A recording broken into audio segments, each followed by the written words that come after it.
Hello বন্ধুরা, it's রূপকথা চ্যানেলে তোমাদের অনেক অনেক স্বাগত। তো দেখছো আজকেও কিনা অনেক কুয়াশা পড়ছে, প্রচণ্ড কুয়াশা পড়ছে, চারিদিকটা অন্ধকার হয়ে গেছে।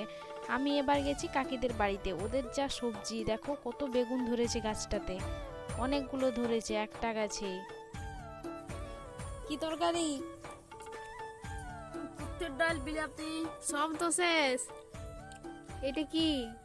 আলু কুঁদরি ভাজা, এই যে কোথায় শাক ভাজা? ভাজা, এই যে শাক ভাজা, এই যে বিলাতি আর কুত্তির ডালের তরকারি, এই যে দুপুরবেলা গরম গরম ভাত, কন্ট্রোল চালের ধপ ধপে সাদা ভাত, গরম গরম ফুটিয়ে ফুটিয়ে আমরা খাইয়ে দিচ্ছি কুত্তির ডালের ঝোল। আজকে শুক্রবার আমাদের গায়ের হাট বটে গো, আজ আমরা মাংস আনতে হাট যাব গো বিকাল বেলা। আজকে হবে মাংসের ঝোল। আজ